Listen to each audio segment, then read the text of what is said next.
Billy? It's one of those that it all depends what opportunity presents itself, because you know, people say that I'm not a big super middleweight, but you know, I'm a big middleweight. So you know, I don't fight with strengths and power and, you know, slow. I box my brain. So you know, my potential career at super middleweight or middleweight is very truly open. So I can box at both, but I'm just giving myself as frank and no. You know, we tried heaven and earth to make the big fights at middle. Even when I was world champion, I think my styles were just wrong for certain fighters. So we're going to have a go at super middleweight. Who do you think are the principal people who've avoided you? Who's really not wanted it? Well, you know, I think that Frank Warren, you know, he knows every single time he's put a phone call through to me and said, right, the Canelo fight's happening, I've signed. The Golovkin fight's happening twice, I've signed. The Eubank fight happening, I've signed. I think that people just wait for me to get that little bit of age settling where, you know, I'm not. The Andre fight, you know, that nasal spray, I can dig it. You know, he's in a situation where politically there's not too many big fights available for him. For example, even at 168 pounds, there's politics. You have Anthony Durrell and David Benavidez who are going to be fighting sometime in August or September. That's coming out from Samson Lukovich, who is the manager of David Benavidez, right? And then the winner of that is going to get Anthony Yildirim again. Meaning if it's Anthony Durrell, but he's the next mandatory again. Colin Smith, we don't know what he's doing yet. Saul Canelo Alvarez, as you know, taking on Danny Jacobs May the 4th. Caleb Plant likely taking on the winner of Peter Quill and Caleb Truax. That fight is taking place on April the 13th.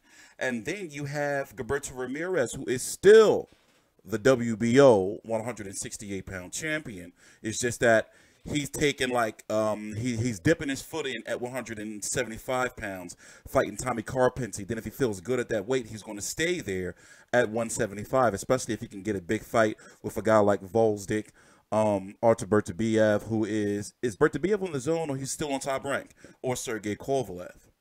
If not, then he's going to hold on to his belt, be the mandatory. Well, he's going to hold on to his belt. If he's not successful or don't feel right at 175 pounds, come back down, then he'll be the winner of Billy Joe Saunders versus Shefat Isufi, who I got a chance to watch some footage on yesterday. And Billy Joe Saunders will be the mandatory. I know it's probably sound confusing, but basically the winner of this is Gilberto Ramirez mandatory. Unless Ramirez decides to vacate, then the winner of this will be elevated to full champion at 168 pounds. But the big fights, politically, that can be made. You know, I mean, you have to think he was allowed to go over to, you know, the zone because of the purse bid situation and, you know, them working out a deal, meaning Frank Warren and Eddie Hearn at the last minute to get, you know, the Andre fight done. But it got, you know, canceled because Billy Joe Saunders failed the drug test for a drug that's illegal over here, according to VADA to use. But over there in the UK, under the British Boxing Board of Control, it's legal. It's oxoxofrene, if that's how you pronounce it. Nasal spray is what he said it was. But, you know, the drug has been known to, like many other drugs that fighters get popped for, that people don't know, that are used for performance enhancing. It's supposed to have, you know, help increase with like fat burning and workout and all that. So, you know, it was raising some questions on how Billy Joe would be able to blow up so much in between in between fights, and then, you know, all of a sudden lose all this weight and be cool. Now, the issue is, once again, it's that thin line of you can't call him a drug cheat because over there where he's at, no telling how many fighters are using it, but it's legal over there. And the fact that he's split from his longtime trainer, Dominic Ingle, it's just some red flags there, you know? But red flags in regards to that they kind of knew what they were doing, in my opinion. Like that loophole. You see what I'm saying? But that loophole didn't fly over here. So, you know, I can't call him like a drug cheat. It's a little shady there, or a little shaky. But, you know, Shefat Isufi is who he's fighting on May the 18th, on the same day as Wilder versus Brazil. In an outdoor arena that seats about, what, 6,700 or so I was reading from Boxing Scene. He's lost a shitload of momentum, man. Remember, this card right here against Charles Adamu, this was like a dark match he fought. I don't even think there's any footage out there unless there were people in the arena. You know, and he fought that at cruiserweight, 178. Then the David Lemieux, I mean, for crying out loud, look how long ago that was. You know? And yes, it is true at one point in time he was supposed to get Golovkin.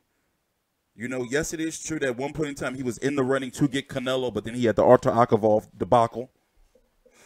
But now, you know, like, he's got to get a move on, mate. He's going to be 30 this year. He's still good. He still can cause a lot of problems for a lot of fighters at 160 and 168. But, you know, this right here has got to be a 3-fight 2019. He's got to fight in May, you know, and then in September, they got to have a big fight lined up, you know, in like October at least. I mean, you know, but do you feel confident he's going to fight 3 times this year? Especially with, you know, like the Frank Warren cards and, you know, how their fighters are. Their cards, you never know when a press conference is going to happen, they get canceled or postponed. When a card is going to supposed to happen, they get canceled or postponed or some shit. You know, they trying, but, you know, they got to do better. And also, you know, what's going on with Box Nation? Is that like dead over there? And it's looking like, you know, ESPN or Top Rank is going to be Frank Warren UK. It's weird. Anyway, I'm TstreeT Controversy. This is TstreeT Controversy with FightView360.com. Let's listen to a little bit more of this before we get out of here. As good as my reflexes ain't as good anymore, but what they don't realise is I'm just coming in my prime now. I'm 29, you know, I've not got miles on the clock. Out of my full 27 fights, if I took 10 good punches, I suppose that's a lot.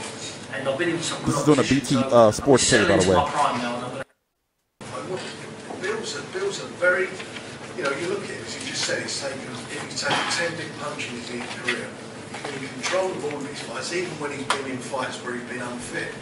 I mean that with great respect.